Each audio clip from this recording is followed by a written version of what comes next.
Good afternoon, good evening.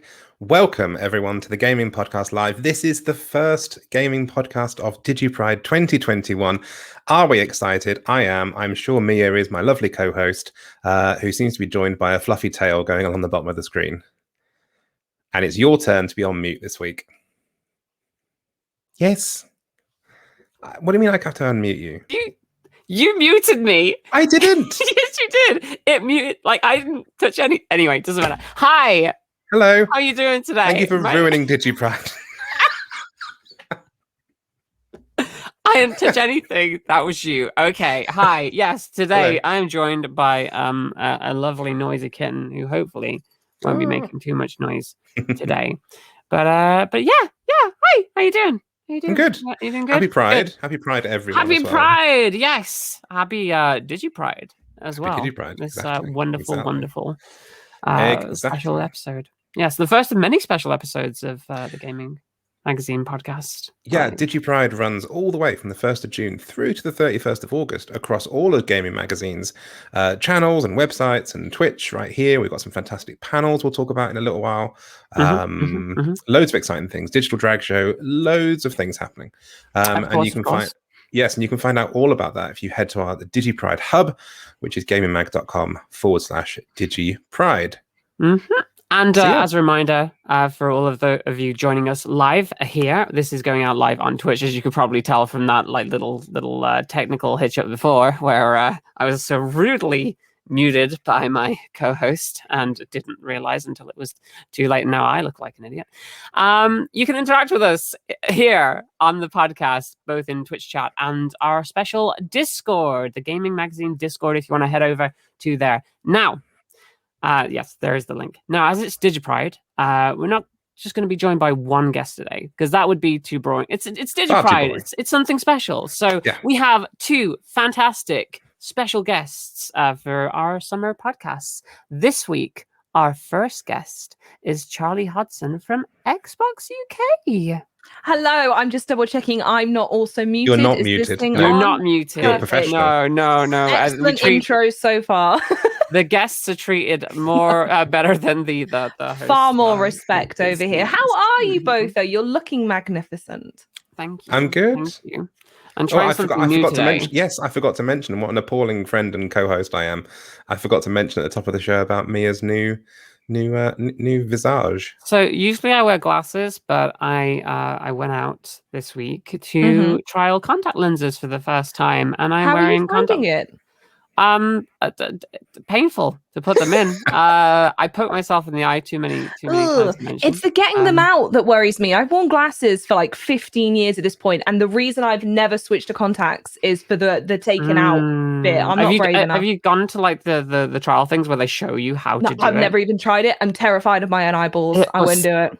It was horrifying. They had me take them out and put them in 3 times in a row. And by the end, my eyes were like red raw. And like, because I have hay fever as well, there's just stuff streaming out of everything. And because I'm wearing a mask at the store, because obviously pandemic, I'm just like leaking everywhere. And it's like, this is not a good experience. God, that Lovely. sounds visceral. I tried contact lenses a few years ago, and I had a similar kind of effect. To be honest with you, I tried to getting them in my eye was the sort of challenge, and then I finally managed to get one in, and then I think my eye kind of involuntarily just sealed itself shut. No, thank you. And it's like, you're not going in there again. Well, and then the assistant was like, "Do you want to try the other one now?" And it's like, "No, I don't, because this." You saw what that one took did. half an hour to get this in. How are we going to go with this one? And then I have to drive home. No. I'd sooner consider lasers than putting a contact in. I won't lie to you, but I also just kind of like wearing glasses. I feel like if I didn't wear glasses now, I'd look really bizarre. So I really love my glasses. You're missing half the story. Yeah, I really do love my glasses, but like the problem that I'm having at the moment is like none of the new, because it's like fashion, isn't it? Like all new styles come into fashion and then they go out. None of the glasses at the store I feel like suit me. I put them all on. I was there for about an hour just trying them all on. I was like, I hate every. You're that person. Yeah, I'm that person. And now they have to like put them in a machine to clean them, and I felt really bad about it. And they're like, don't feel bad. We just literally stick them all in and press a button. It's done. So it's a dishwasher. Well, I'm so glad you brought me on for this special Pride edition to talk about glasses. This is my favorite topic, and I've thoroughly enjoyed the glasses podcast so far. Gaming podcast / glasses Specsavers. Sponsored by Specsavers. Yeah.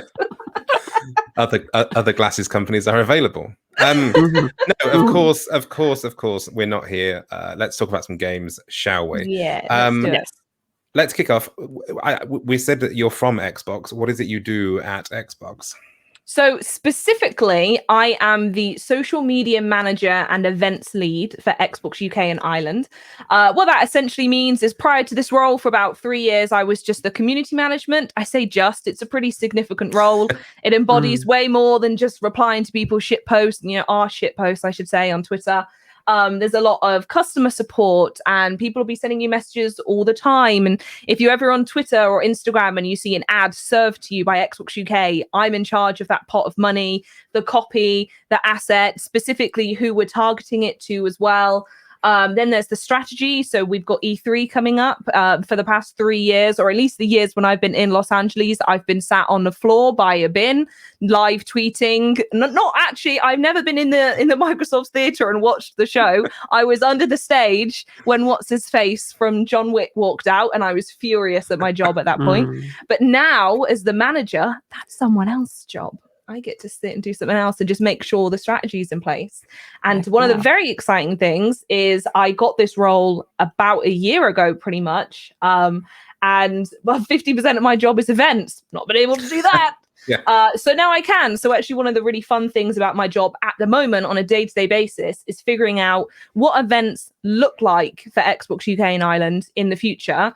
How that differs from previous ones, what we'd like to try, what's safe for everyone, and essentially what's the bottom line so we can all see each other again and start playing games. So that is me in a nutshell. And Xbox On's in there as well. So that's our Twitch and our YouTube team.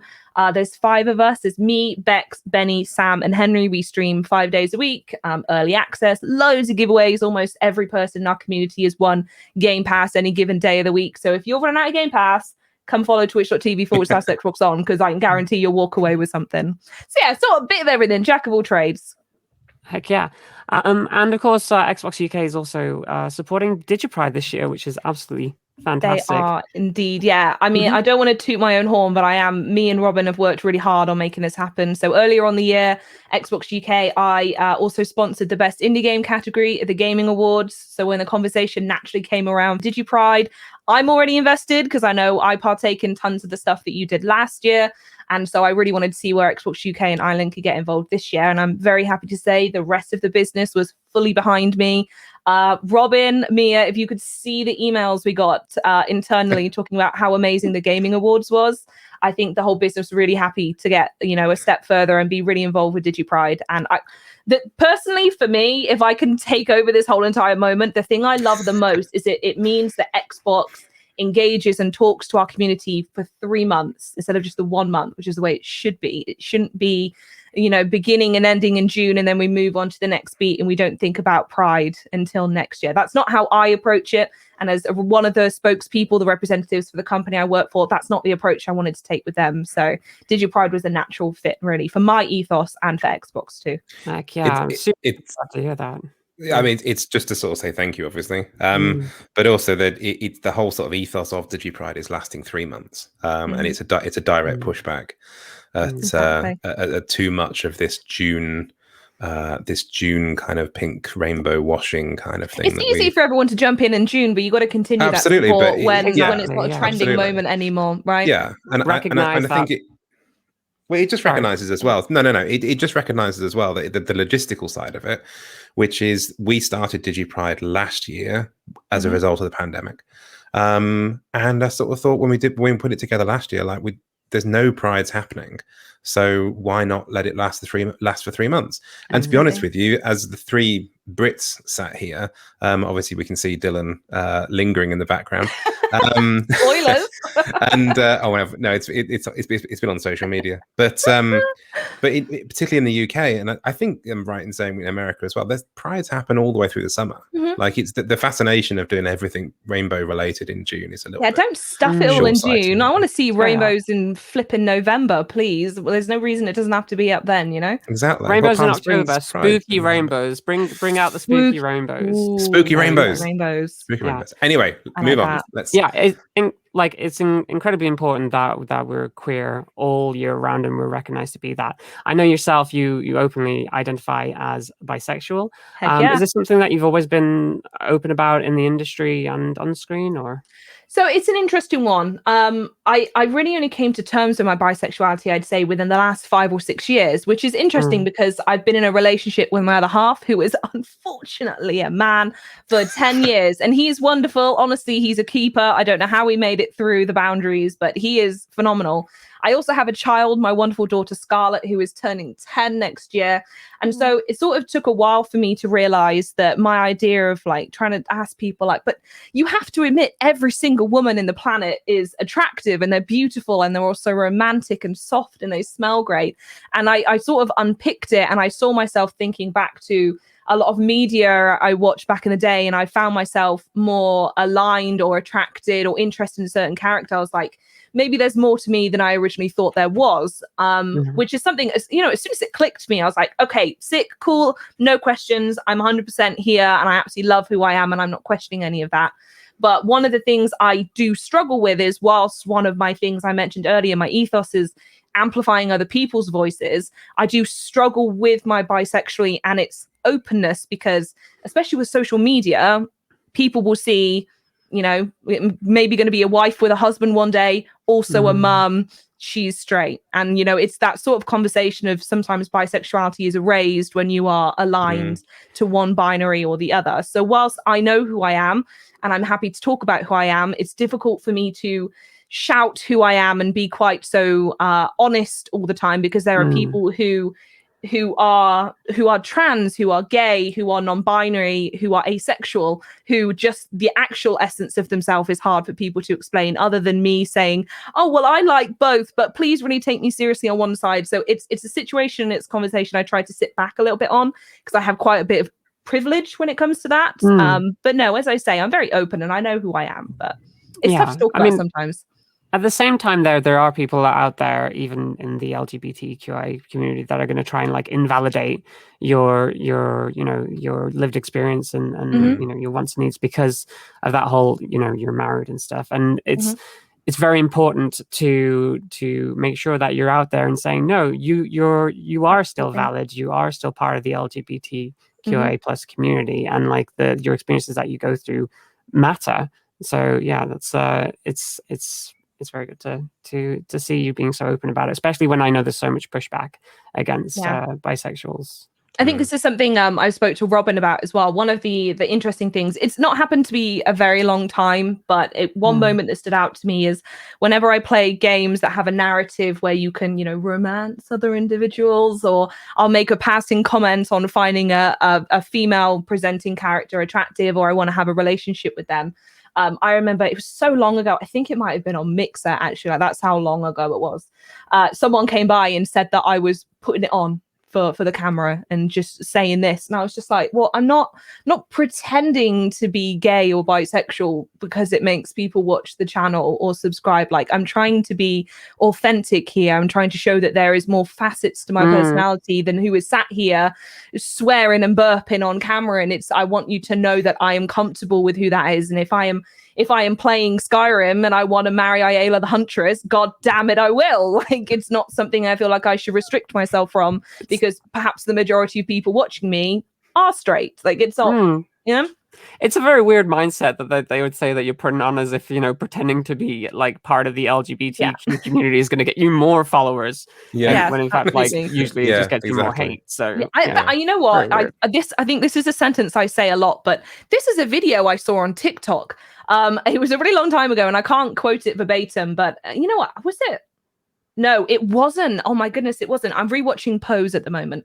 And in the first season of Pose, there is a sentence that someone says to Angel, and it's essentially, I believe who you are, because why would you lie about choosing this? I've obviously butchered how beautiful that sentence is. But yeah, like I'm not pretending to be someone. This is who I am, because a lot of people get in trouble or are victimized and are very unsafe for being public about who they are. So why would we choose this if we're not actually just trying to be honest with ourselves? Exactly. Yeah. Totally agree. I think a lot of people that just echoing what you just said, actually, to be honest with you, people sort of say about like, oh, it's just a fad, it's just a phase. This whole something that came out about sort of non-binary people the other day. I think it was linked with Demi Lovato. And just the usual selection of comments. It's like, oh, it's just a fashionable label to apply. And it's like, trust me, with the comments and the hate and everything else, like there ain't anything fashionable about this. Very easy for a cement head to think they know everything about every person on the planet, but if you're slightly different to them, no. It's a fake. You're coming back to my world. And no, I'm not. Your world's boring, mate. I ain't going there. So talking about obviously all of this, but in the Xbox world, how is Xbox for supporting wonderful LGBTQIA plus people? So, I mean, from the very beginning of me being in my role, as I've said, I'm very comfortable who I am. If it comes up in conversation, I'll talk about it. And I've never felt any pushback. It feels weird to say that because I would expect that there wouldn't be. It's 2021. But internally, there is so much happening during June that makes me so proud. Pride. Sorry. So we have quite a lot of meetings internally. We have loads of spokespeople come through who talk about the queer experience. We're inviting, cis or straight members of our team to join and hear other people's voices. It's very similar. To give another comparison, was last year during the Black Lives Matters movement that was happening in America. We in the UK, we all took a day off and we were asked to go spend a day absorbing media that was talking about this moment and reading books that were written by people with authentic voices in that community. And then we all came back after the weekend and after this day, and we had a meeting and we just spoke about the books we read, and we listened to Black members of our team who gave us their thoughts on what was happening. And it's the same thing that we're doing throughout Pride as well. And there's some celebrations. I think we have a drag performer. It's all over Teams, of course. And it'd be lovely if we did this in person. Do you get a day off and they're sending you off to go and watch Priscilla, Queen of the Desert, and you have to come back and answer questions? That would be so good. I'll suggest that for next year. Why not? But no, it's brilliant. It just Priscilla and Tu Wong Fu back to back, and then a compare and contrast essay as to which one's better. We have like a literary breakdown of the two of them. Yeah. It's so nice to hear like how engaged like Xbox is with so many different causes and things. And I know that you're doing a lot of stuff this year for Pride. We are indeed. Tell us a little bit about I've actually made a note of some of it because I didn't want to miss it out, right? So this it's not just what the UK and Ireland are doing and supporting DigiPride and everything you do. And fingers crossed you guys are going to see Xbox UK or Xbox On appear a couple times over the next 3 months, including, I'm going to say it, but I won't say too much, Robin, okay? There will be a big giveaway coming. So watch this space. I'm just getting the... I'm obviously punching above my weight and trying to get too many things into this giveaway. So that's why it's taking a while, but it's going to be a good one, I promise. But Xbox is also working on... So I'm just going to reel off the following. So Microsoft is donating a total of $150,000 to LGBTQIA plus nonprofits, including the Trevor Project, Act to Change. And if you are playing on your Xbox and earning Microsoft reward points, you can go on and exchange those reward points to donate to charities as well. So by literally playing games, you can donate to charities. We have a gorgeous selection of Pride gear that has been released as well. There's like Halo and Master Chief gear. There's loads of I like the tote bags. I've ordered 3 tote bags, and there's some really nice stickers. Honestly, they're gorgeous. It's so nice. So that's all right. Go check that out. Tell Me Why, if you didn't already know, came out last year. Features Tyler, who is a trans character. It's not the be-all and the end-all of the game, but we gotta salute greatness. That is free throughout all of June on console, Microsoft Store, and Steam.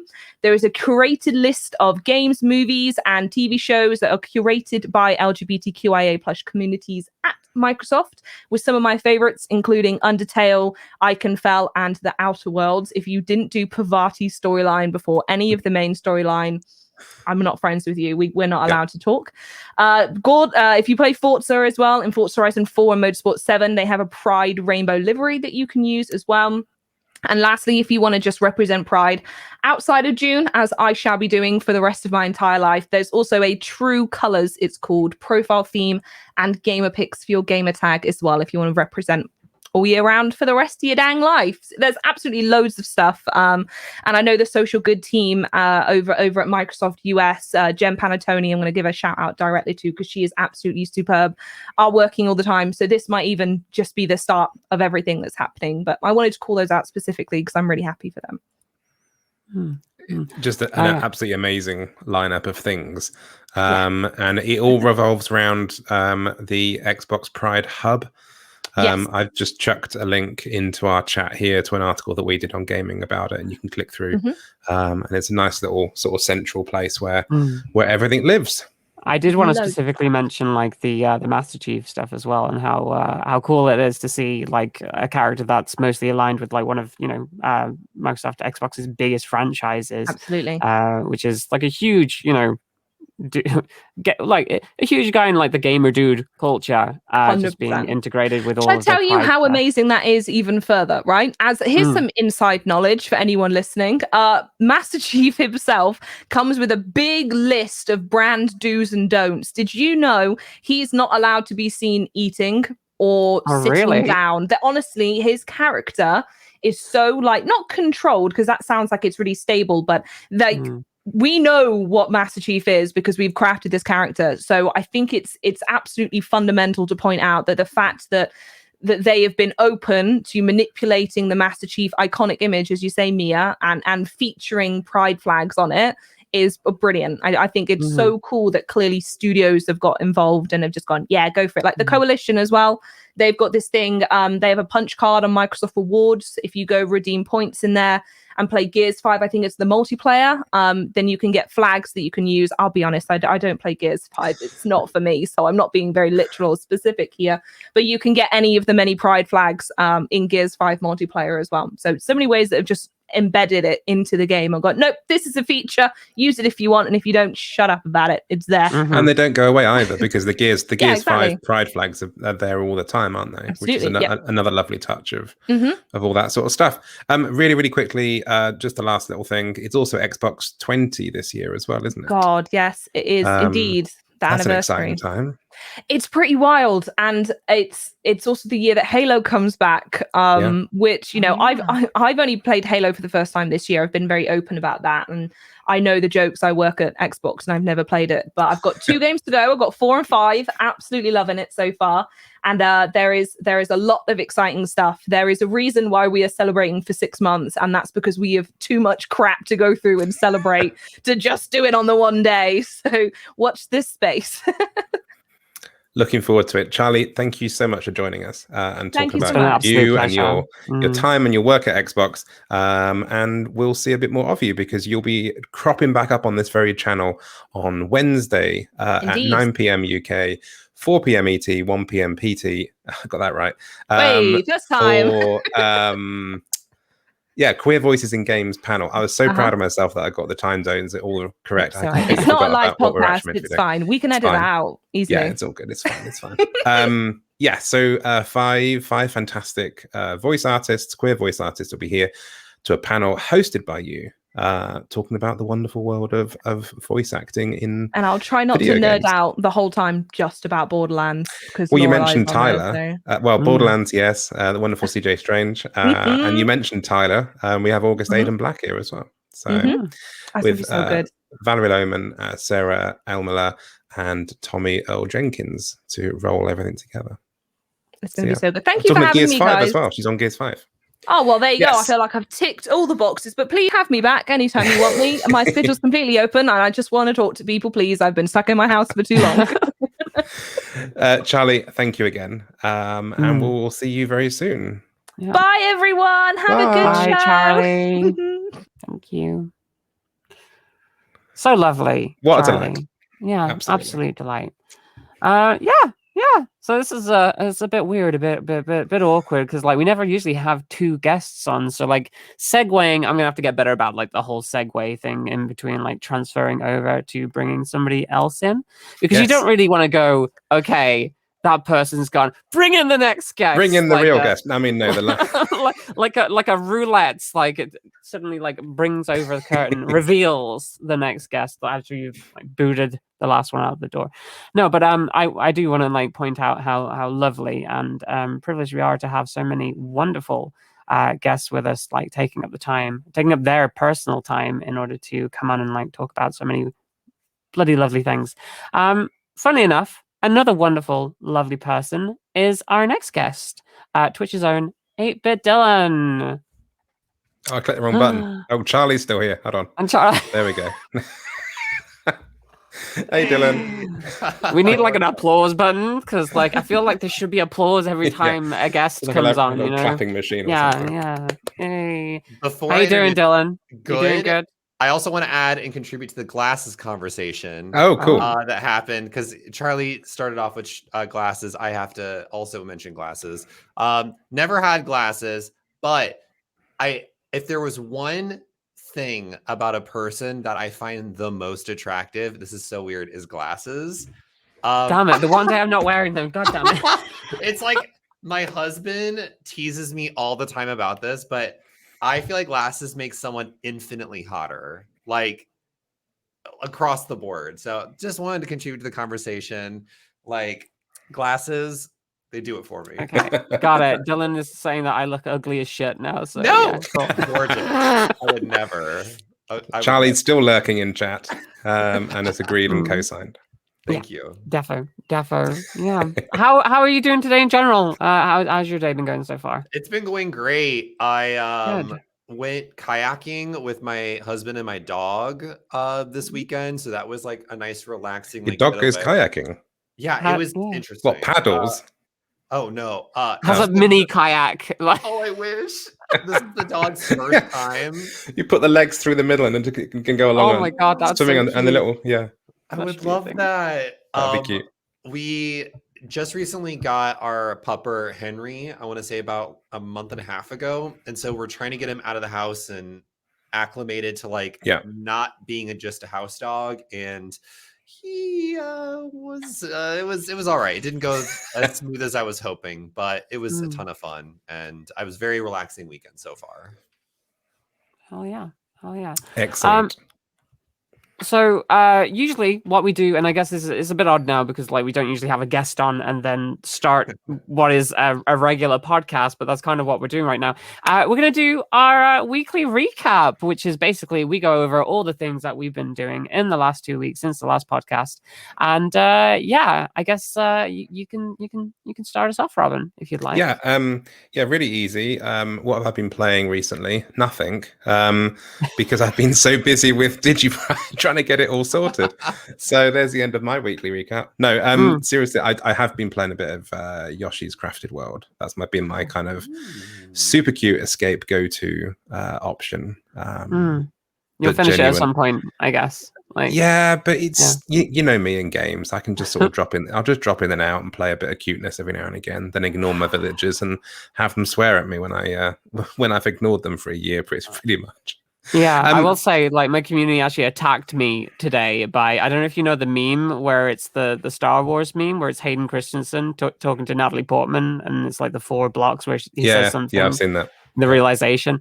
It was just, they replaced Anakin Skywalker's face with my face and saying, I started a new game on the channel and it's just Natalie Portman going, great, you're going to finish it. And then you're going to finish it. Right? I don't finish games. No, my library just sits there, hardly ever seeing the light of day. What I will do in lieu of any kind of real gossip about what I've been up to is actually talk about DigiPride. DigiPride started, as we all talk about, this week, and it's been an amazing week so far. And now Charley's not here. I can talk about the fact that Sega got in first, our other sponsor, and launched their competition this week.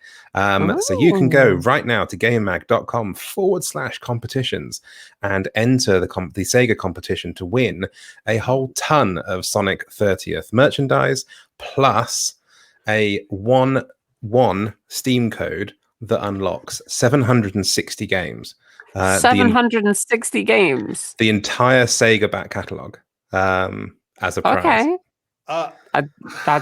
That sounds pretty good. Where do I go again? Gaymingmagazine.com? That is gaymag.com/competitions. Competitions. Excuse me real quick. Yeah, let me just type that URL in real quick. Absolutely. Don't worry, every single sponsor, and I will give a quick shout out actually while we're talking about sponsors to Xbox, 2K, Mediatonic, Sega, Sold Out Games, and Wizards of the Coast, who have made this happen for us all. Every single sponsor throughout the next 3 months will be launching a dedicated competition with money can't buy, or at least you need a lot of money to buy competition thing up for grabs. And I can't talk about any of the other ones because I know what they are mostly. And they're really good. Charleyy wasn't lying when the Xbox competition comes out. That genuinely includes something that money can't buy. And that's all I'm saying on that. What else? Oh, yes. So obviously in June alone, we're looking at Bitch Pudding's digital drag show. She's been off the air for a few months. She's coming back specifically for a DigiPride special drag show. We've got the stream panel that I spoke about on Wednesday, happening this Wednesday, which is Fantastic Queering Games. And then the other cool thing that we've got looking forward to, obviously, with competitions, we've got new merch. You might have seen our little bots rolling around talking about merch. If you do thingy merch, that'd be really great. And so we've got some fantastic merch available, one of which is a brand new Game Magazine logo t-shirt, one is a DigiPride logo, and one is an I Love DP, because of course that stands for DigiPride, t-shirt as well. So you can profess your love for DP at your leisure by wearing a t-shirt that literally has I Heart DP _ DigiPride underneath it, because Wonderful. It's DigiPride. DigiPride. DigiPride. Yeah. Enjoy. Stoic Nod in the chat has actually said DP is the best, and he's right. DigiPride is the best. Thank you, Stoic. You're absolutely right. I've heard many of my friends are big into DigiPride DP. They're really big. Me too. Into it. They all love DigiPride. Yeah. People find it a bit tough at times, but they really, if you commit to it, DigiPride is really good fun. Yeah, you have to have like a good lead in, like some small performance or something to like make sure to make it a bit easier to digest DigiPride. Yeah, exactly. I get confused sometimes because I see people online like saying like man seeking DigiPride, and I'm just like, well, it's not that hard. You just go to gaymingmag.com. Exactly. Happens June to August. If you're seeking DP in December, you've got a long time to wait. But exactly. Yeah. However, like all good things with DP, if you wait long enough, it will come. It's very true. And sometimes if it doesn't, there might be a problem. You can try again. Try again in like, a few days. Yeah. 4 hours. Exactly. It is inevitable. So. I think that's all the DigiPride DP updates that I've got. Okay, Mia, cool. Let's throw to you on that awkward link. Yeah. So this week I've been doing a lot of stuff, Pride related stuff, because it is Pride. Happy Pride, everybody. I've been doing a lot of gay things, including raising money for the appropriate charities. I actually did a charity live stream the other day, raising money for Trans Lifeline, fantastic charity. I think that was through peer-to-peer's like fundraiser. They ended up raising, I think, well over like $10,000, which is insane. I can't remember what the actual end thing was on that end amount. But during that, I stupidly made a promise that if we got to a certain amount in the time. Wait, no, it was well more than 10 grand. It was just 10 grand when I did it, and then Not just me, but the people by the time I'd done it. And I think it's well over like 20 grand now.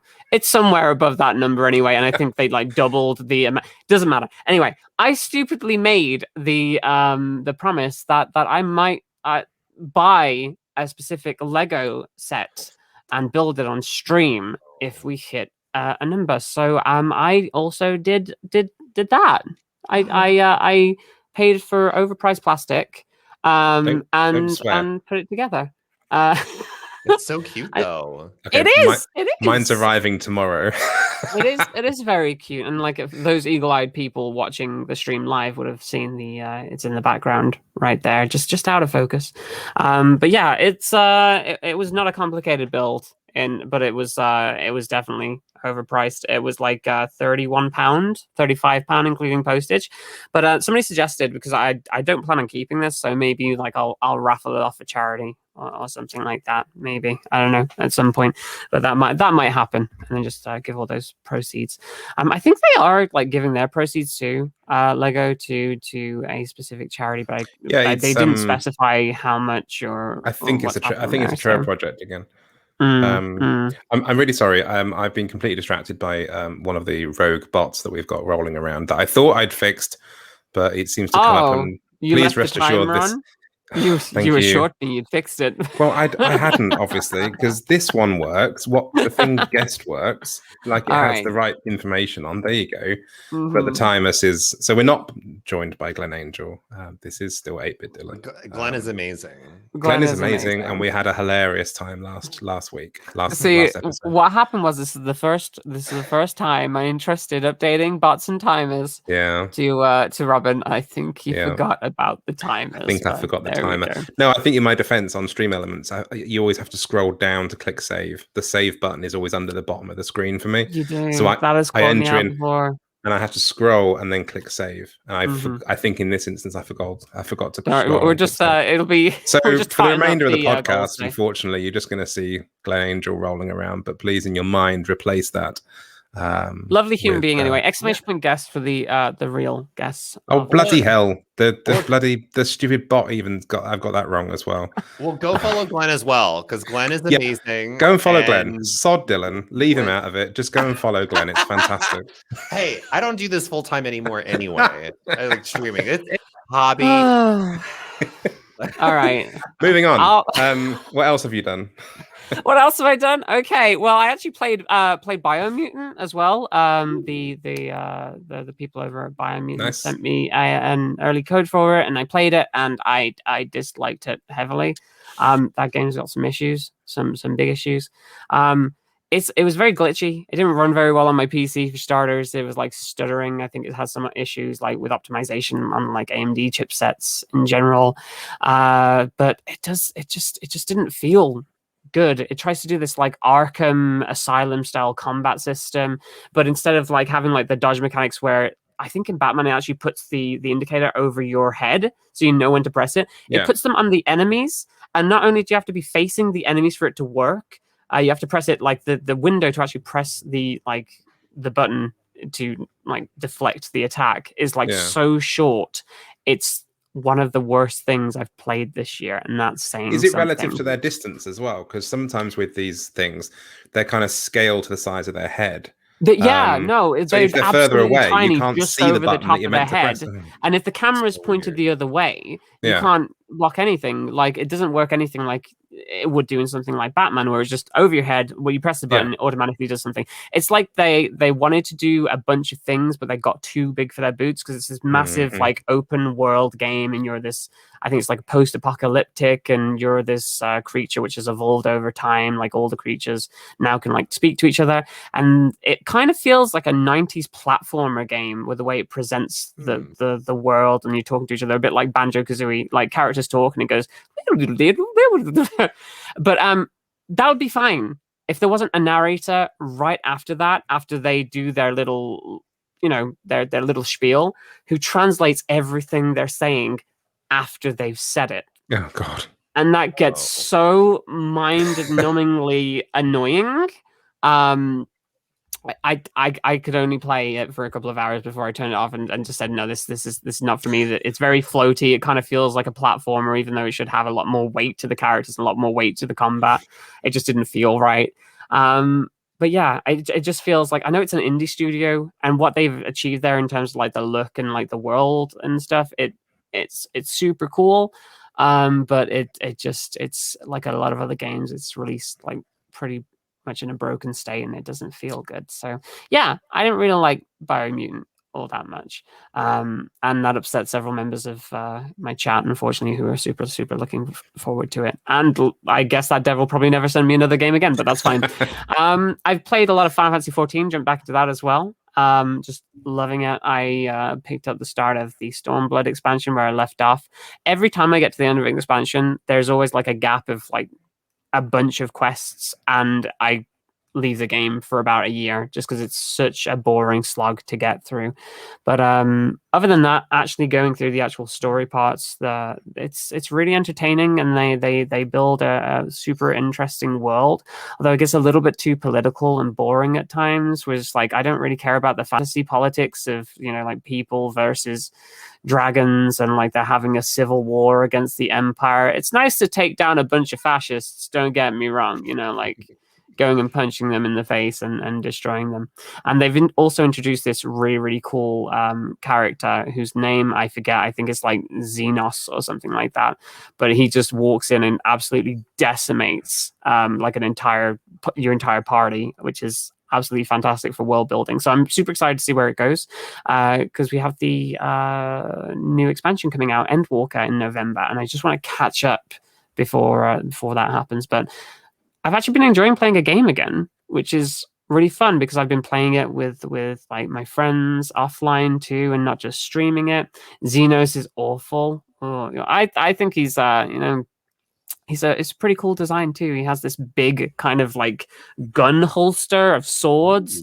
Really weird. Very, Final Fantasy, very Japanese. But yeah, that's mostly taken up most of my week. I've just been running raids with people and making people very, very angry by not following the rules of the raids and just ignoring the crazy people in chat who get annoyed at me when I don't know exactly what I'm doing. But yeah, it's been fun. It's been fun.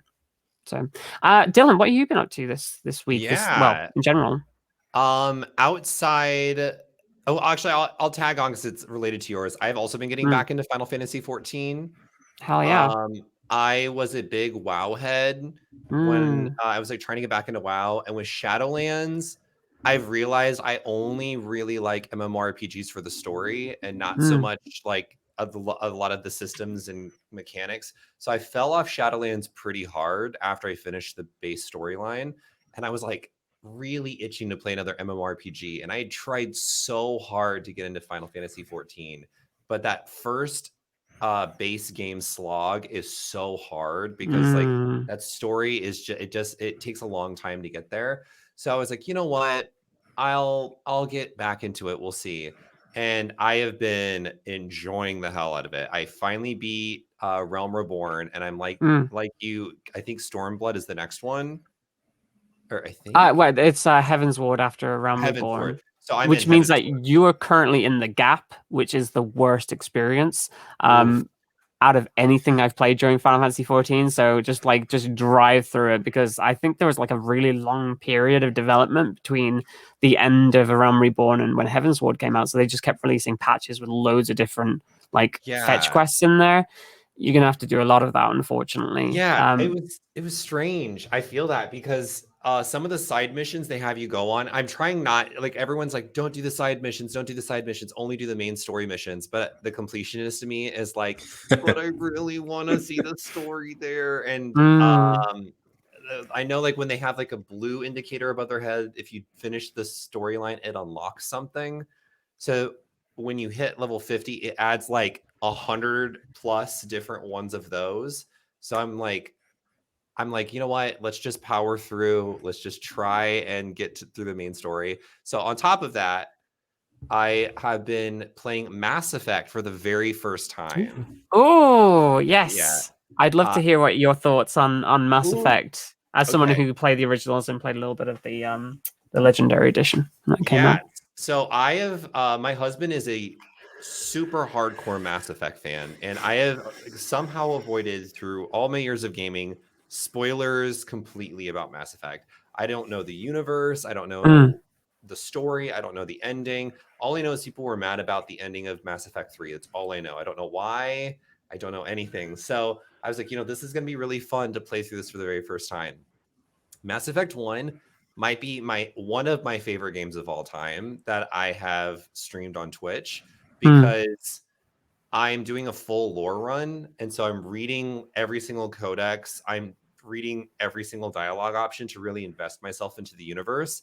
And oh, it's so good. The Mass Effect universe is so good. There's so many nuances and political strifes, and every single alien race has a like Bible of text of just like info dump of information that I'm enjoying so much. So I've been going through that, and it's been a very enjoyable ride.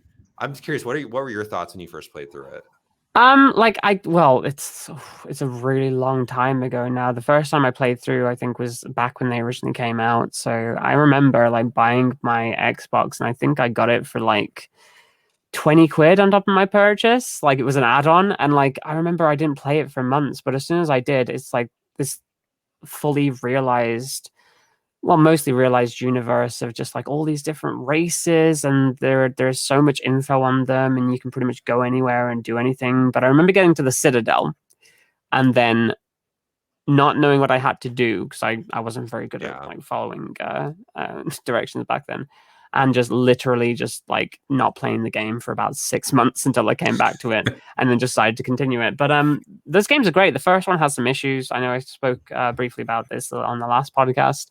The combat in the first game isn't amazing, but the story and like the amount of things that you can, like the way that you can control the story of your character and decide whether you want to make them good or bad, is really, really cool and unique. Other than obviously the Dragon Age series, but like BioWare tends to do it better than pretty much anybody else that I've seen with those kind of alignment charts, whatever you would call that.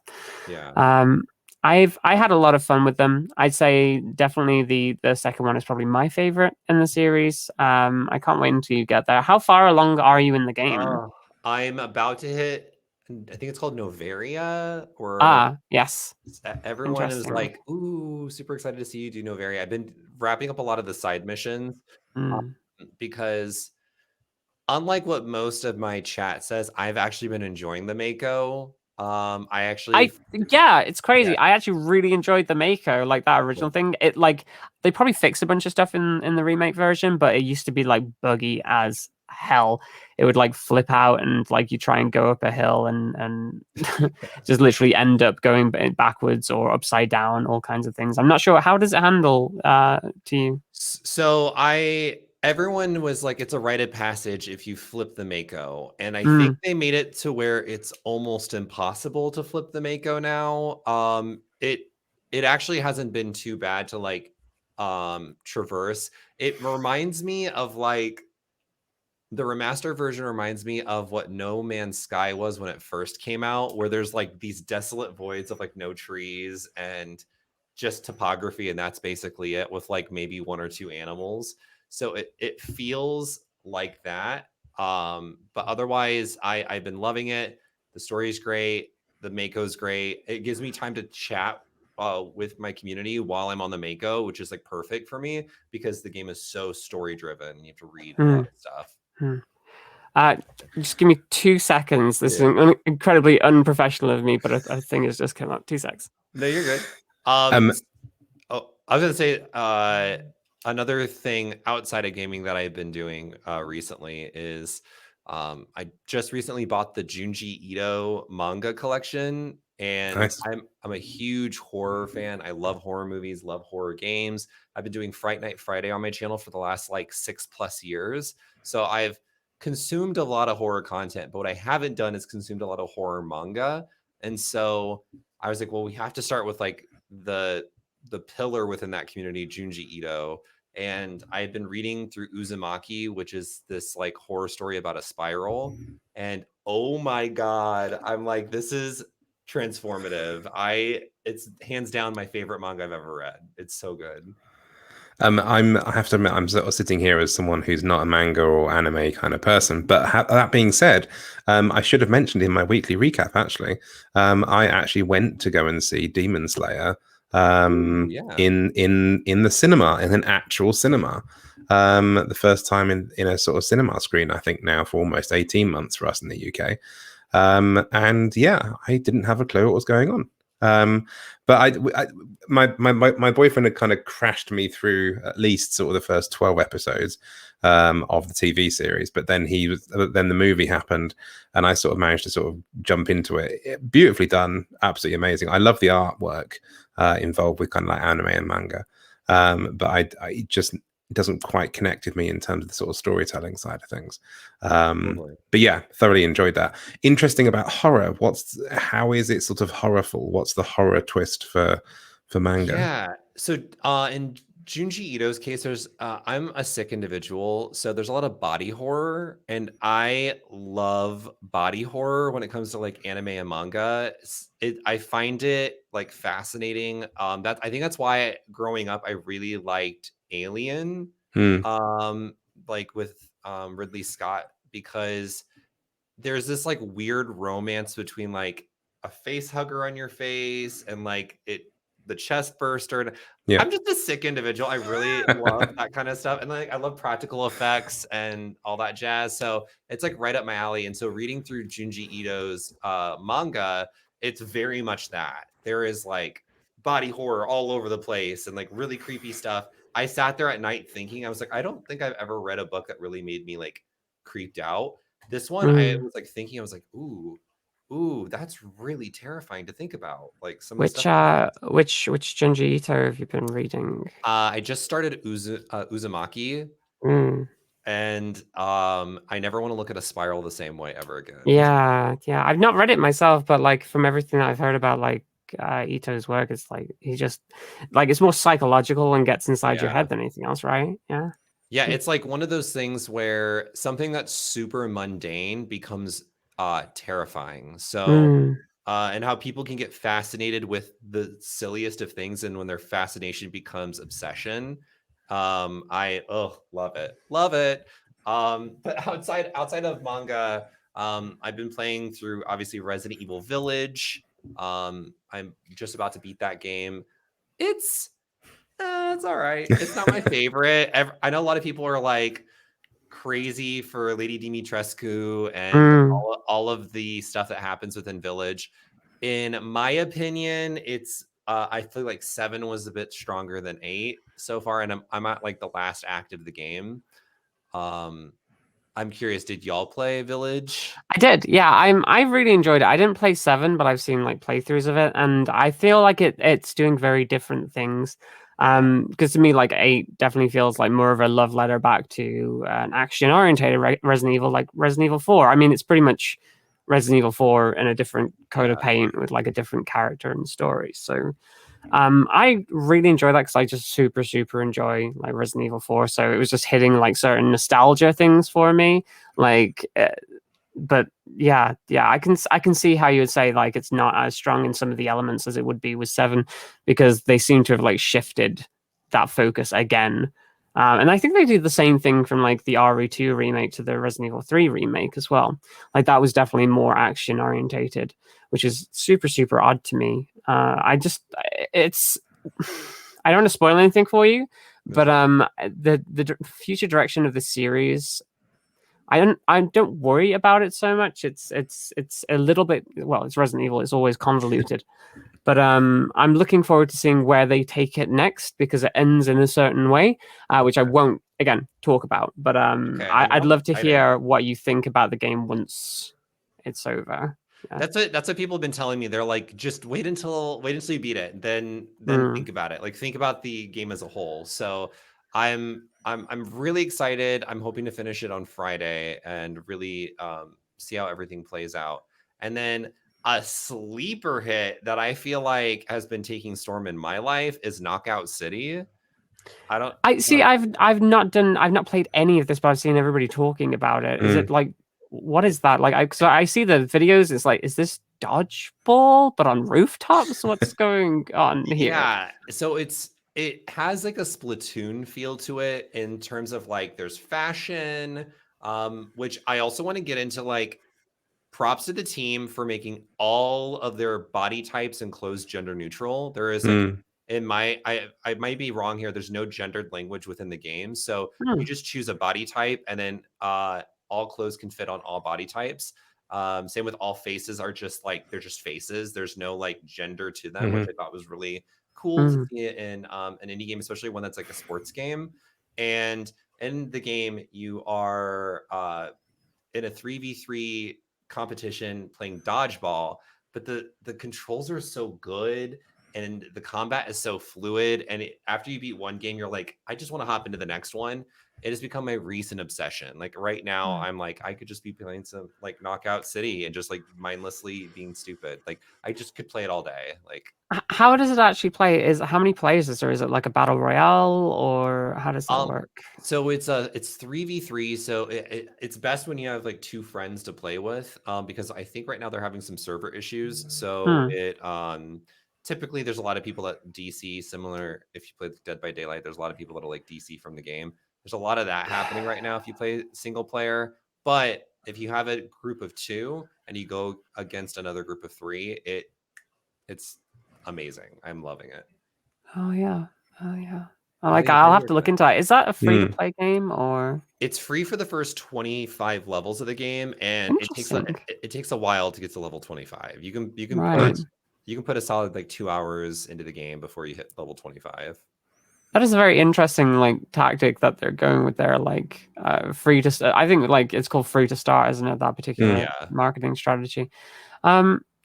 Interesting. Because like usually you'd either go free to play or just go paid, but like that free to start stuff in a game, like a competitive multiplayer game like that, I've never heard of that before. That's What's really weird? Oh, sorry, go on. Sorry, no, go ahead. Oh, I was gonna say what's really weird about this game is I was thinking the same thing. I was like, free to start. I was like, first 25 levels. I'm like, okay, I'll play it for 25 levels and stop playing it. I bought the game after hitting level 17 because I got so obsessed with it, because I like their approach to level progression in that the rewards you get from level progression are randomized. So when I hit level 17, the cosmetics I've unlocked will be different than the cosmetics that you unlock. Yeah. But by the time you hit max level, you will have unlocked everything. It's just the path to unlocking everything is randomized in nature. So I thought that was really cool, because in a lot of games, I feel like with you unlock cosmetics via level, everyone ends up just looking the same, just using the same cosmetics. And in this game, there's a huge variety of like people you play against and what they look like. Do you think that this will have like the same legs as, say, I'm not going to say Fortnite, because obviously Fortnite is like a whole other ball game, but what's your take on like how it's been like received by people so far? I'm curious. I've seen a lot of people talk about it. I could see it just being like a niche thing. I would love to see it take off like Rocket League, where it's like a sports game that people always come back to, that kind of has its own community that is developed from it. I do think that in order for that to happen, they're going to have to develop it more to be more wide reaching, because a lot of people get put off by sports games. And I think they're doing a good job about hitting the right aesthetic to the game, to where it is very consumable to like the everyday gamer. I think if you said if it aligns closely to like Splatoon, then that's kind of that's kind of a way of going down to try and keep it more mainstream. Absolutely. Yeah. If they keep going down that route, I think that they can, they got to hit, kids. Let's wait until they eventually release a battle royale mode where 99 people can jump in and then all throw balls at each other at the same time. That's like college days. So let's move on to some other chat. We have a new segment where we talk about little bitties of news. And I'm calling it bite-sized news, but I think we should rename it Mia Bite-sized News. Because why not? That's amazing. Because why not? Yeah. So it's just a little odds and sods. more frequently now is literally just like the little things that have been happening within the gaming industry. Exactly. And considering it's again Pride Month, we actually have itch.io or itch.io is offering a queer games bundle with over 200 plus games. I'm actually not sure which games that they feature, but like again, I think you can get it for like, is it $10, something like that? I believe so. Yeah. There's a link to it. It's just gone into the chat. It's crazy just how many things that you can get in there. And usually when it's games like these, like I've bought a few of these in the past. Like some of them are very, very short experiences and demos, but the nice thing about this is that they're all queer focused games made by queer 200 plus for only $60. Exactly. And there's a smaller one which is a $10 bundle as well. Yeah, there's different scales depending on what you can afford, but exactly. Apparently the $60 version like supports all of the 190 developers features. Yeah. So that's a really cute one to buy if you're looking for more queer games made by queer developers for featuring queer stories. That's you have no excuse. Go and purchase that particular bundle, and then you'll have all the games that you need for the summer. So yeah, really adorable, and it was very inspiring what they did, obviously, with itch.io. Charley mentioned earlier in the podcast around sort of Black Lives Matter that came out last time. That came out last year. Sorry, itch.io did a bundle for them as well, which was fundraising. That's the one that I bought, actually. I forgot about that. And they did one last month in aid of Palestine, I believe, as well. There's an itch.io bundle out there for a Palestine fundraiser. So that's out there. So well done, itch.io. Go and enjoy 200 odd fabulously queer games as part of your Pride. What else? Oh, yes, other big news. I think we touched on this last time because it was sort of brewing, but obviously now there are Twitch tags. There are a lot of Twitch tags.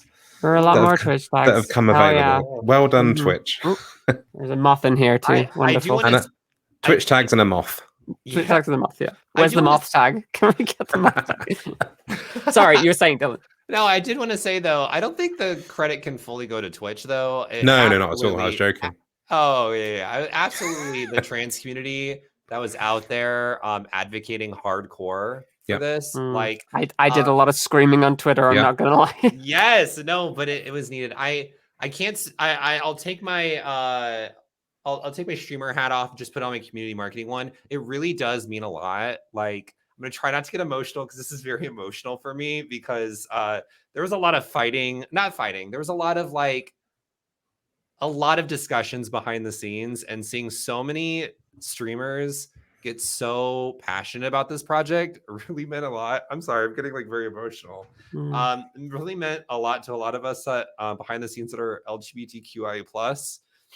I don't know why I'm getting so emotional about this, but I am. It really meant a lot, especially to like a lot of the trans employees within Twitch, to see like so many amazing advocates within the community. And it was like ammunition that we could use to help also advocate internally for something like this. So it really means a lot. I'm super excited that it's finally out. And thank you, Mia Byte, and many others for being super vocal about this. I will say, just to follow on that, like it does, like seeing how not just the trans community came together, but how so many streamers just across Twitch in general were like all came together just to like try and get this one thing done. And again, I will say it took far too long, unfortunately, but I'm so glad now that it's actually here and it actually happened, and we have to find another new cause to like fight for now. But I'm happy that people have so many more options when it comes to, again, identity. Identity is content, and I know that there have been people who wouldn't necessarily know why this is needed, or start screaming and shouting about, where's my straight tag, where's my white cis male tag. Just as a reminder, the whole of Twitch has been a white cis male tag for a very, very long time. The esports section is at the top of the page. Yeah, exactly. But So it's definitely something that was needed, and just as a reminder, it was something that was lost when the communities went away back in 2018 as well. So it's nice to finally put a tail end on a story that has been happening for a very long time. It doesn't mean that there's not more to be done with the platform. Again, all respect to Twitch and staff members who work at Twitch. There is always more that can be done, For sure. but this is definitely something to be celebrated. And not just the trans tag, there's so many other tags in here too, included tags for people of color, tags for about disabilities, and all facets of under the LGBTQIA rainbow of identities too, which is fantastic. I think I don't know if VTuber is a tag that was already there or has been added, but that's also a tag now too. So yeah, I think it was more. I think it was more so that like VTuber was one of those tags that was highly requested, but they were like, let's lump it in because it would look weird. It would look weird to like release a VTuber tag and not release a trans tag, because like the trans tag like was something that we'd be right on top. Oh, no trans tag. Yeah. But I do want to mention though that it's really cool to see the stories that have come out since, of like how much the tag means to people. And also big shout out to Trans Lifeline and Peer to Peer, who like kind of paved the way and showed like this is possible, like this can happen. And I am just so thankful that the community is just so good about making sure that like they're not only lifting up their own identities, but I saw everyone coming together, and like creators who normally don't talk about LGBTQIA plus issues like on their channel were hopping in and like making sure that they were uplifting this. Same for like, I saw many members within the trans community who were very vocal about stuff that was happening during Black Lives Matter. Like a lot of Twitch, a lot of people who are marginalized or underrepresented groups, we come together and there's so much intersectionality within the streaming scene. And it's really beautiful to like see that showcased. And I think tags will help even aid that further, because you can find people that are like you now on this platform. And I'm hoping that good comes from it, like going forward. Yeah, I think the day that it was all rolled out, it warmed my cold, bitter heart to be sitting there watching everybody's. There's loads of people clipping and putting it on Twitter of particularly trans streamers that were sort of sat there literally getting very emotional over the fact that this was their first stream using a trans tag. And I think that was quite a wholesome moment. I will say, as somebody that uses the trans tag personally, the first time I used it, and while I've been using it, the people that have been coming in and just talking to me about like finding me via the tag has made like a huge difference, and just being like having that open and honest communication with people who are like you, and people have been asking me for advice and how to deal with certain things. And I know for a fact that there will be people using that tag who are questioning whether or not they're trans, and that will most likely lead to them discovering who they actually are, and that's going to lead to so much positive change. So it's such a fantastic thing. Absolutely. Definitely What else? There's more. Sorry, I got a little bit emotional myself there. Anyway, so speaking of things that queer people like, Dead by Daylight. There's new Dead by Daylight news.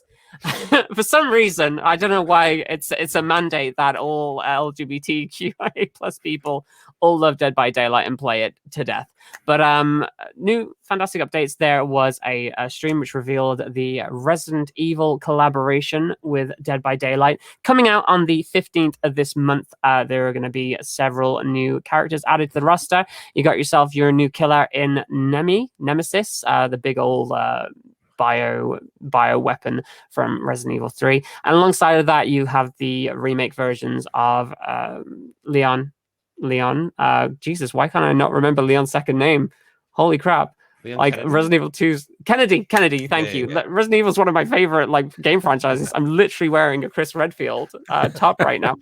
And Jill Valentine from the Resident Evil 3 remake. They're being added as survivors, and they are all going to be coming with their own unique kind of perks too, which apparently I think Leon's allows you to like craft something in the game, which is a first for the series, and there are going to be zombies placed in the map if you play against Nemesis, which is super weird, but very, very cool, because it's kind of like recreating that Resident Evil experience inside another game, which is so odd. It actually boggles my mind that we live in a world where one game can have both Silent Hill and Resident Evil at the same time, and you know, throw in the Demogorgon from Stranger Things as well.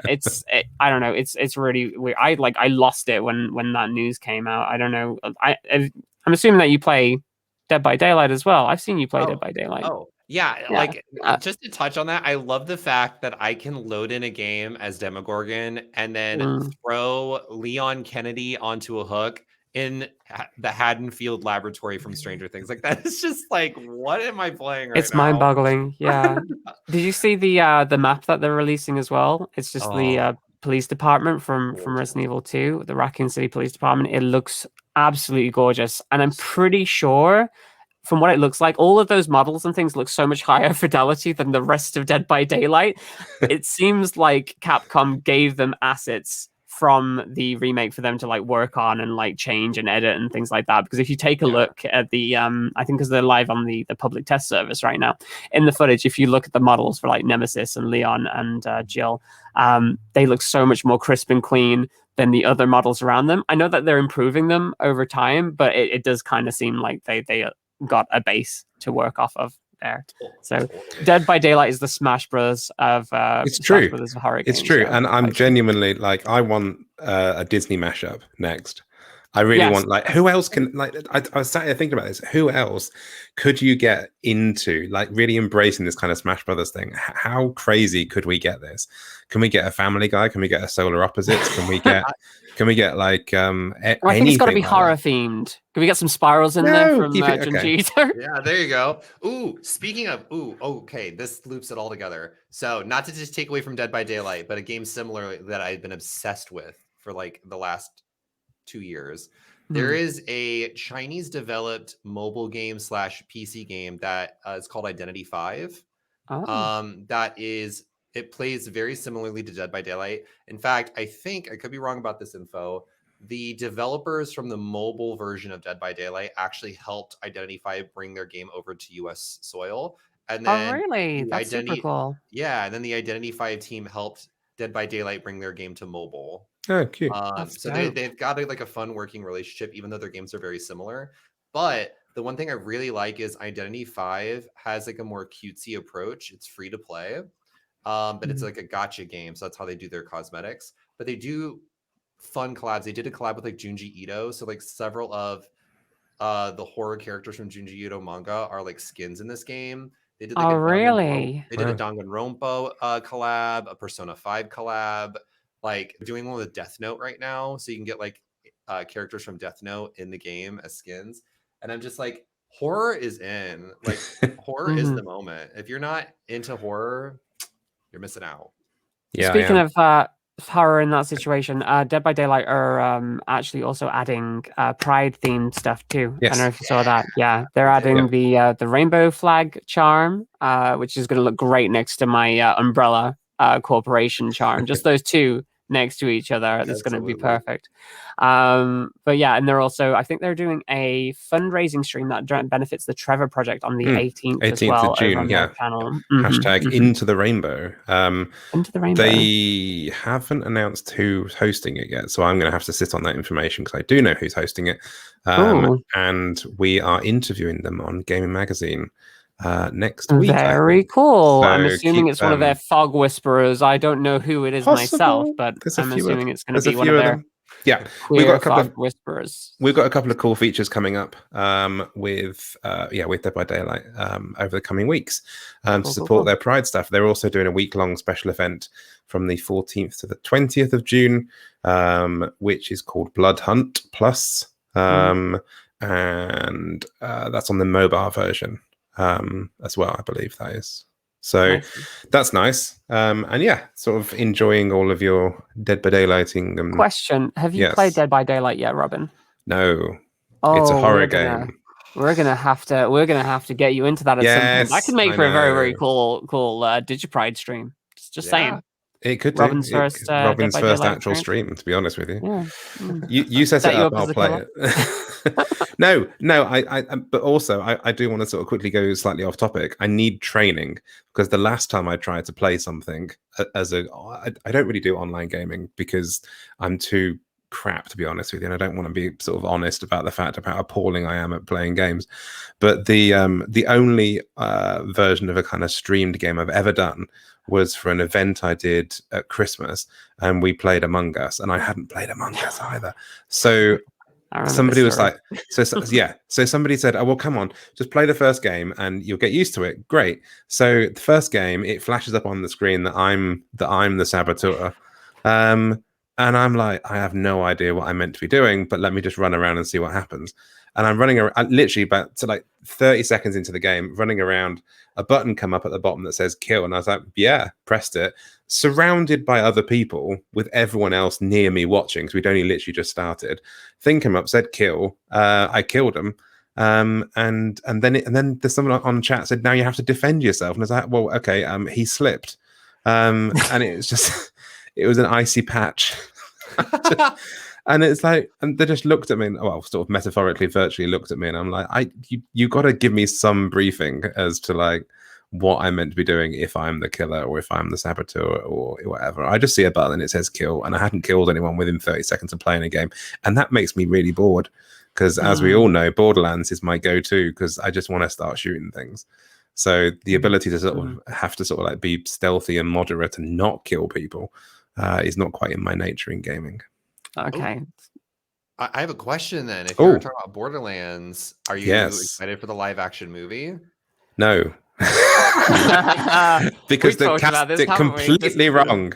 I don't want to go too off track because we are sort of on time a little bit, but no, the casting is just appalling. It's weird. Really weird. Like casting. It's very odd casting, yeah. Yeah. I don't want to jump too far down this rabbit hole, but there's a lot of cast I just completely disagree with. The only one I like is Jack Black being the voice of Claptrap. I think that could work. The rest of it, like, you can't put Kevin Hart as Roland. Kevin, unless he's going to be on a box for the entire movie, and they're just going to have to like shoot really, really cleverly and sort of have everyone the Tom Cruise method. The Tom Cruise method. Although rumor has it they use trenches on Tom Cruise films, where they dig a trench and they put the other actors in the trench, and so Tom can stay on the ground because he can do his running and stunting, allegedly. But yeah, very interesting, very cool. Running away from his homosexual thoughts. Robin, back on traffic. Any more news? Yes. Any more news? Yes, Adventuring with Pride is my last piece of news. I would like to propose I get this link because I've been talking about Kevin Hart. Adventuring with Pride is a 5e. You can tell I don't play. It's the Dungeons and Dragons thing, right? It's Dungeons and Dragons. My internet has finally caught up. The notes are there in front of me. Yeah, so Dungeons and Dragons 5e supplement that was done by two fantastic people in Coventry here in the UK. Jack and his husband last year they released it, and they raised a ton of money for Stonewall. They are doing it again with the amazingly titled Adventuring with Pride, Queer We Go Again, which is worth the money just for the title alone. Go and buy it immediately. But no, it's if you really want to try and play some D&D in a one shot, but make it hella gay for your Pride season. This is pre-written characters, it's pre-written settings, it's pre-written adventures that is just fully rounded, beautifully queer. And yeah, it's absolutely worth getting your hands on. They are on Kickstarter at the moment. I believe they have utterly smashed their target, so they're now into sort of stretch goals, which is fantastic news already. Yeah, I mean, I'm, as I say, D&D, queer stuff. What's not to love? Yeah, they actually had a goal of like £1,000, and I think they just hit 14K. So that's insane. Ooh. Yeah, going back that, because like again, make your adventures, your D&D adventures as queer as possible. That sounds fantastic. Absolutely. 100-page A4 book, full color. Oh, hardback, actual thing. Yeah. You're getting a real book. It's not like you can have it in PDF if you want, but it's an actual hardback. 3 brand new adventures, 4 if they smash their stretch goal, which they have done. So give them a bit more hand with that. But also a load of subclasses and amazing NPCs and fun items and fully designed characters, including a pansexual social media warlock, an adorable bungling barista wizard, and a trans activist tiefling fighter. Oh my god, I love that. Yay. That's so weird because like I always try and play tieflings. So well, there you go. Really odd. There we go. There you go. You can be a tiefling fighter. Hell yes. That's wonderful. Yes, absolutely. That's all the news we got time for, though. That is enough megabyte-sized news. So, Dylan, it's time for your moment in the spotlight, for your interview. Are you ready for your close-up? I'm ready. We use this interview. It's really nice and straightforward kind of interview formats to get to know our guests a bit more. So it's nice and relaxing. Don't worry too much. Yeah, don't stress. Yeah. We won't put you on the spot, but do stress at the end when it's the rapid fire. Yes, that's when you have to stress. For now, don't stress. I'm ready. Yeah, and also let me just point out, it's quick fire questions, not rapid fire. It's the alliteration, Robin. You got to have the alliteration. Quick fire questions. Okay. Anyway, let's kick this off. But this is not quick fire questions. Sorry. This is not. This is not. No. This is not. Breathe. This is the regular. This is the relaxing, very slow, not very slow fire questions. Okay. This is the weirdest interview format. Anyway, what with your stream? What is it about your content that you feel like attracts people to it? What is the one thing that you like about your content that you think people dig? Yeah, it's kind of strange. It's evolved because I've been on the platform for about 6+ years, going on 7, and so not only has my name changed, my brand's changed, the content I produce has changed. I think nowadays the stuff that draws people in is I can be very self-deprecating. That's just always been my style of humor. My go-to tagline to describe my stream is, whether you're laughing at me or with me, I don't care as long as you're laughing. So I don't care whether I'm the butt of the joke or not. And I think that has carried me through to how I produce myself. I don't care whether I make a fool out of myself or I'm cringy. I'm purposely cringy. That's just kind of my vibe. It's always been my vibe since I was on my YouTube days. And so I think that's kind of what draws people in. It has been tough though, because I don't do this full time anymore because I now work for Twitch. So it's always been a side hobby now. And as I get further and further into my career working for Twitch, it's been harder and harder to produce new original content for Twitch because I devote so much of my time to my role internally. So I've been committed to it. I just now moved to Missouri with my husband, and I'm like, you know what? Let's play Mass Effect. Let's just play a story-based game and just really dive ourselves in. So I feel like I'm on this next evolution of what my content is going to be, because now I'm a boring stay-at-home. I feel like a dad. I'm not a dad, but I feel like a boring stay-at-home dad. Stay-at-home mom. Yeah, stay-at-home mom. There you go. Yeah. It's quite cute though, because I'd love that pretty much everything about the stream is how you're just being authentic to yourself. You don't put yourself out there as a representative of Twitch or anything like that. It's you go there and it's just detached from all of that, and you can just have some fun with Dylan and just make fun of Dylan if you'd like to. Yeah, my community loves to do it. I think that's actually one of the cool parts, because my role within Twitch is I am a community marketing manager. So it's part of our role to really understand the streaming community and what streaming is like. So it's actually actively encouraged that we continue streaming based off of the team that I'm with. So everyone on my team streams on Twitch. My boss, Mary, she's also a streamer, Mary Kish. And I love it. We can all we get it. So whenever something happens within the streaming space, we're like, what are your thoughts on this? What is this new product? streams go, and it's cool to like have someone internally that you can bounce these questions off of, which I really appreciate. You mentioned in the last answer about your YouTube days. We, as Gayming Magazine, spoke to you about 2 years ago now. I think you were one of our first streamer spotlights, and at the time we were talking about the fact that you were sort of in the before times, very famous for having a YouTube videos that were beautifully recreating reality TV shows in The Sims, and that was sort of something that's always really stuck with me. Where did that idea come from, and how long did it take to execute? Because even thinking about that has given me a headache. So I am obsessed with reality show television. I have since I was like a young kid. I love Survivor. I love Big Brother. I love social deduction kind of games. And so when I started out on YouTube, I really loved The Sims because it's like the perfect simulation playground where you can build whatever you want and like play around with characters.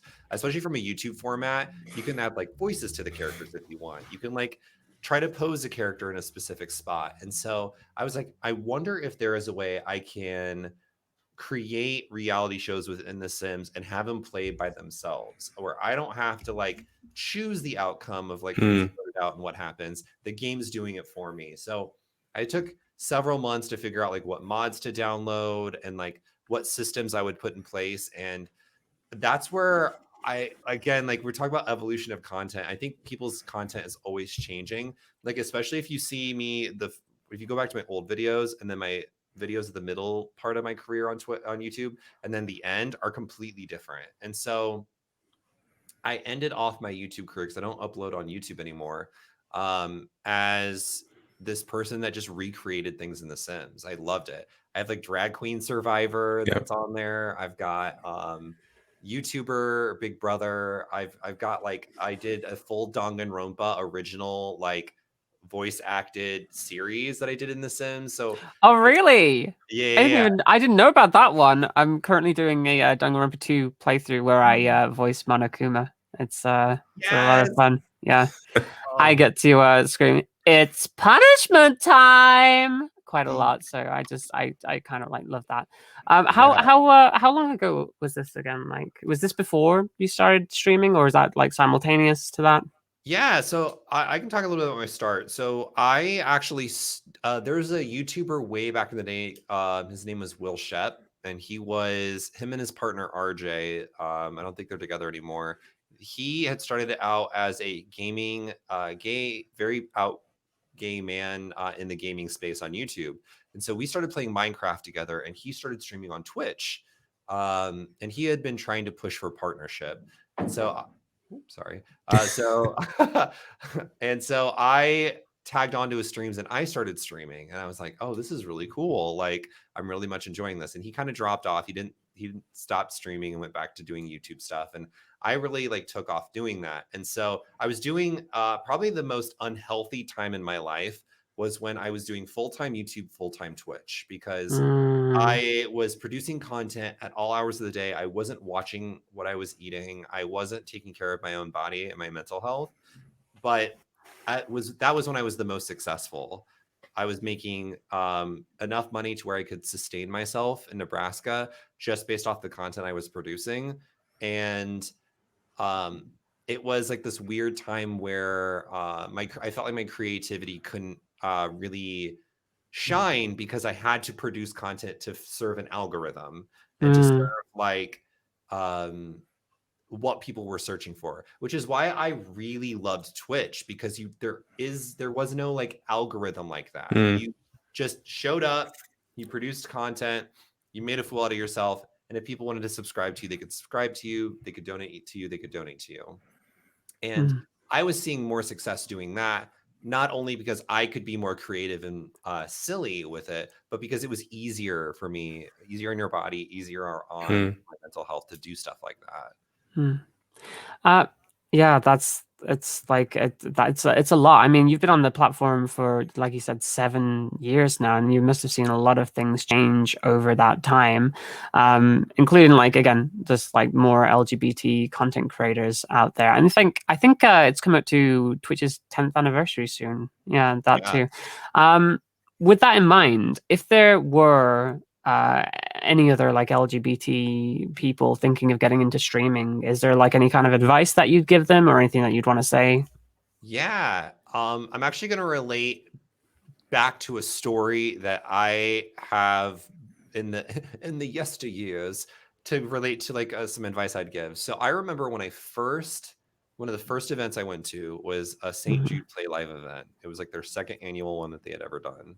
And I remember I got hella tokenized as like the out gay guy on Twitch as a partner, because there was like no one out there that was like very vocally gay. Love that when you go to events. It's the best thing, isn't it? Yeah. Yeah. So I remember just the culture. And this is like one of the big changes that I've noticed within Twitch is the culture has changed so much, not just internally within the company, but outwardly within like the community at large.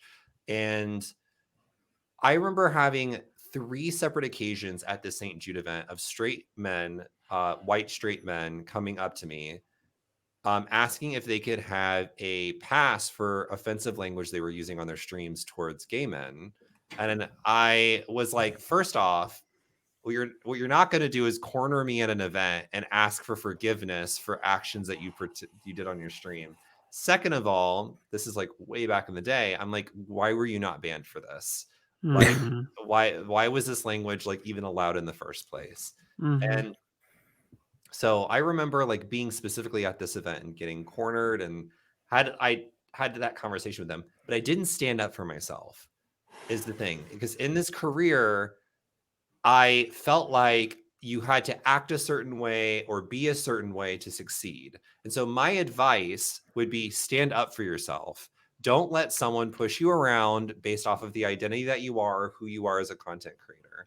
Similarly, another story that relates to this, back to my YouTube days, is I used to be managed by Disney for my YouTube content. And they flew me out to an event to play with kids playing Minecraft in a movie theater. They were starting this like esports scene. My username back in the day was 8bitHomo, because I was like very out there with like the content. I was like very gay. So I'm at this event that Disney has kind of put together, and there's a bunch of other like guys who are playing Minecraft, and I think like one woman who was also part of this event.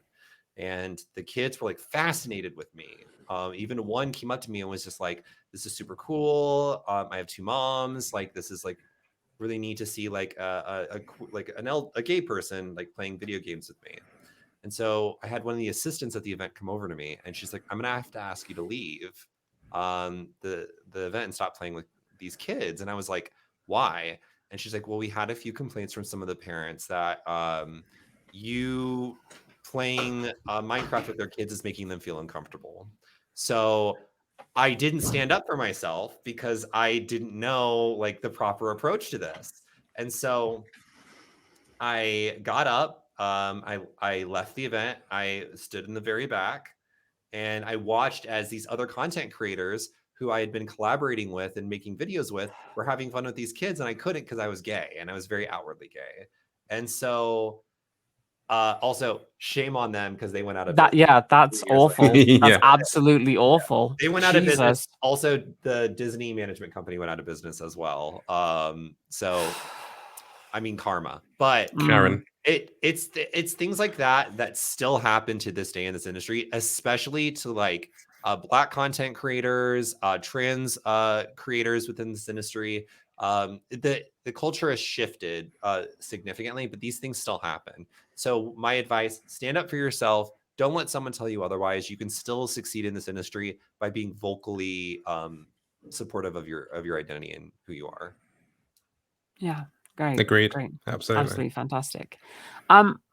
Considering that you've been on the platform for again that 7 years, what would you say are some of the most memorable things that you've done both on Twitch or either IRL at events? Like what are those key things that you remember? Oh, there's a lot. There's a lot of cool things. So one time I collaborated with the government of Australia. Oh, really? Yeah. And they flew myself and a fellow streamer, Shovel, out to Australia to cover their indie games festival that they had going on down there, their indie game awards. So that was really cool. I felt so he just said, I felt like a baller because I was like, oh my God, like literally the government of Australia is paying for this. Like all the emails were like official Australian government of Melbourne. They like flew us out there. So that was super neat. Another really cool thing was Gamer X when those were happening. It was really cool to meet other developers within the space who are creating their own indie video games or who are just like kind of getting into the scene, and to hear the stories on the other side. Because I'm like, I play video games, I stream video games, I don't develop video games. So I always find it fascinating to hear like the behind the scenes stuff and hearing from these like titans within the industry who had to go through their own struggles in order to become powerful figures within the gaming space. Also, what was really cool, side note, I got to go to E3 once and I learned that Ubisoft is hella gay and I love it. Back when like booth babes were a thing, I remember they were like the one company that were like, you know what, we're going to hire gay men to be our booth babes. And so I remember going to their E3 and it was all these like very conventionally attractive men who were like sitting people down. I'm like, they picked you up from WeHo, didn't they? Like someone went around and was recruiting people in WeHo. They put a shout out on Grindr. Yeah. But I just thought it was really cool. I don't know. There's a lot of fun opportunities within the space. Awesome. Obviously we talked a lot about you being one of Twitch's first out and proud streamers.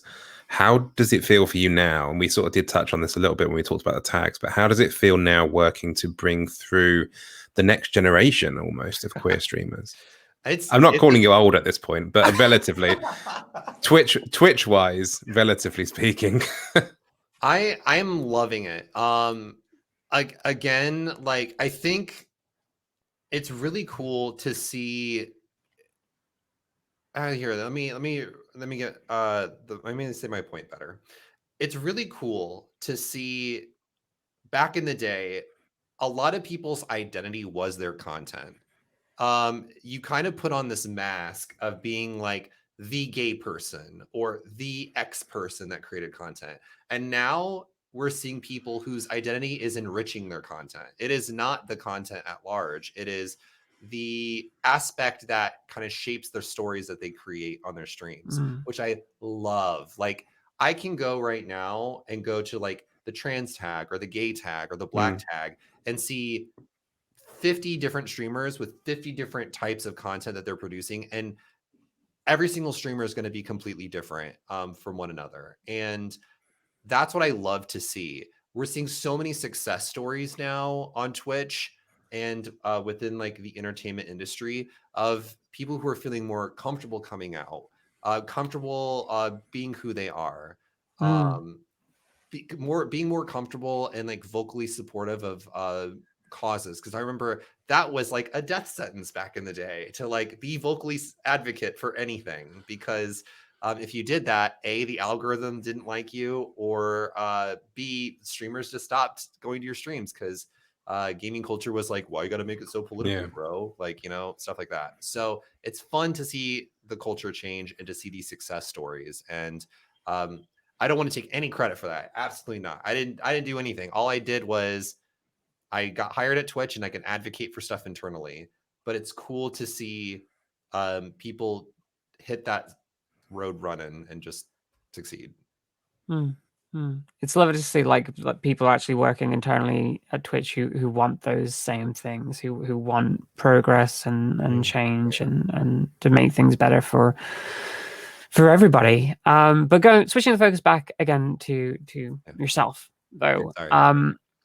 The future after the well, we talked about the before times. In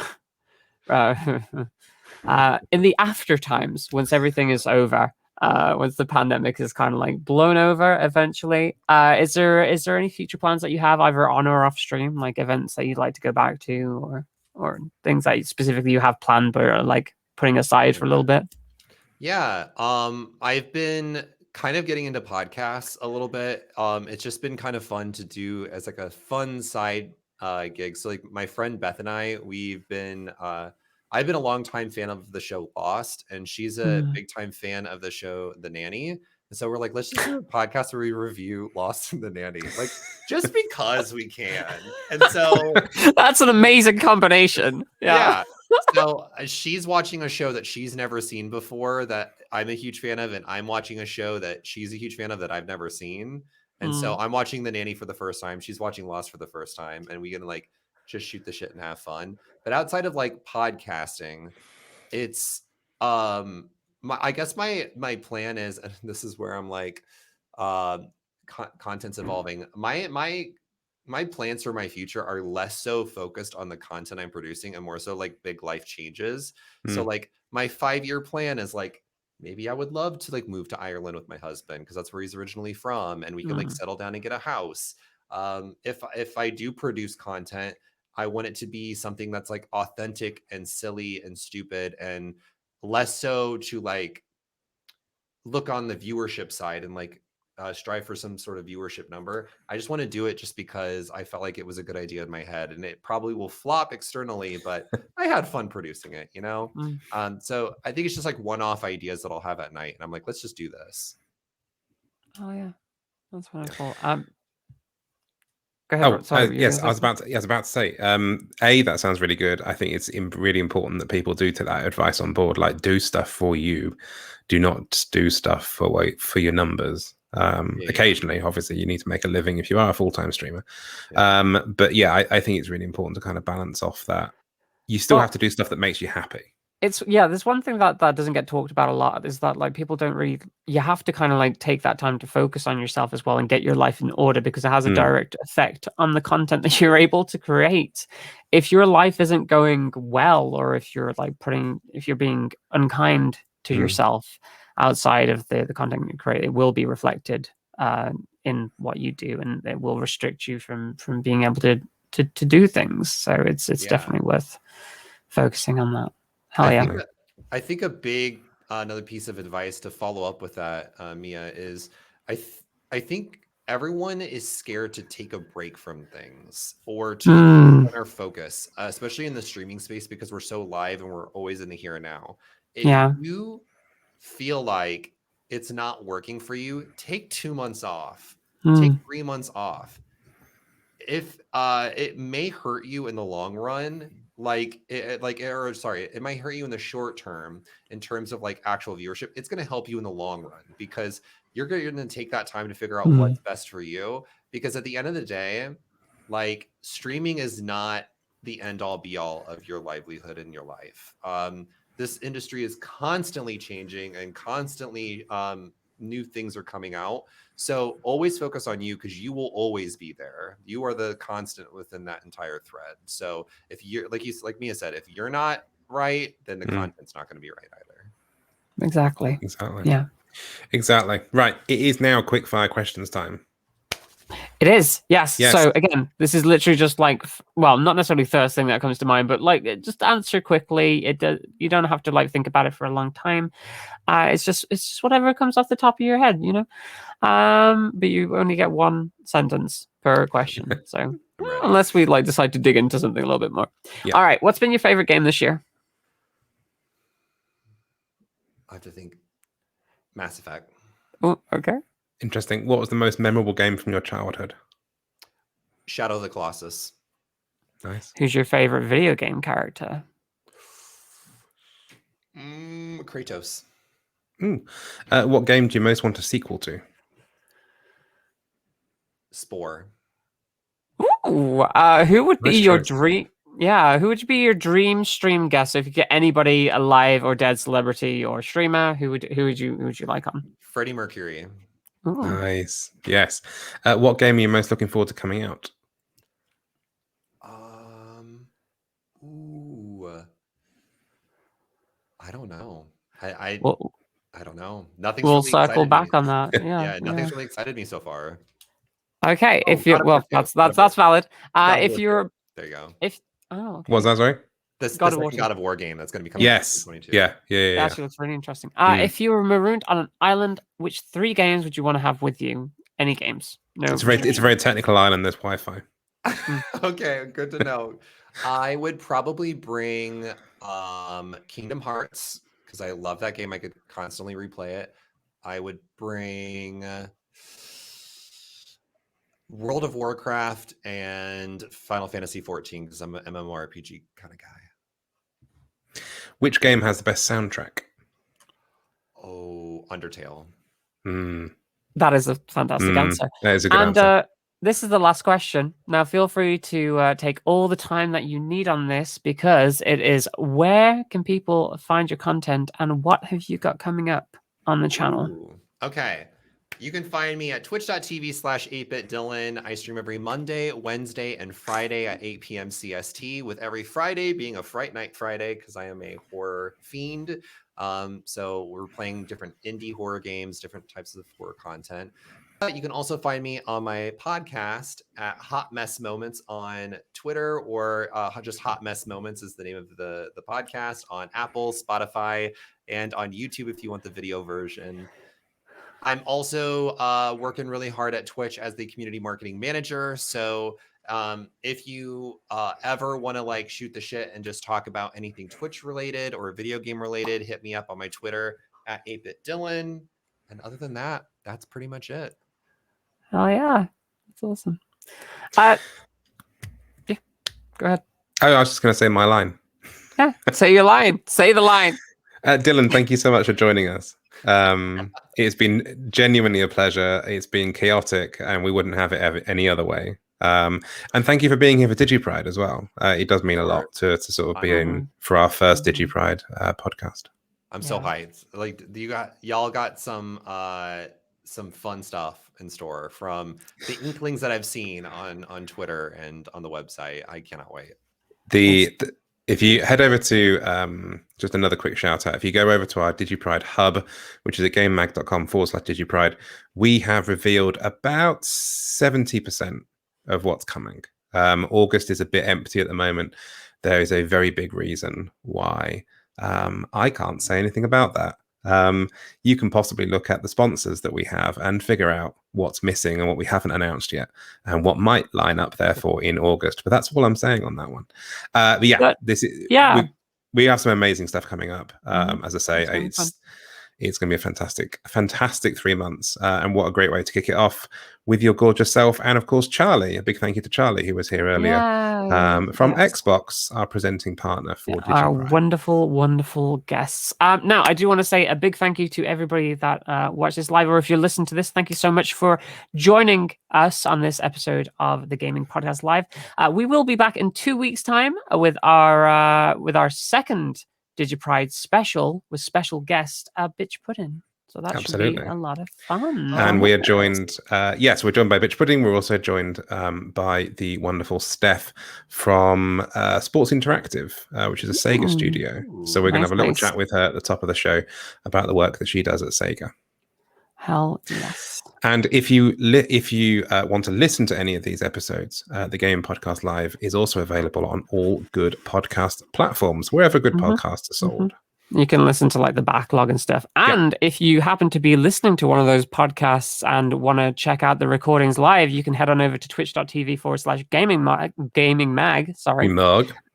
Gaming Mog. It's completely different. It's a Final Fantasy related podcast. It's the one for cats. Yes, the gaming. God damn it.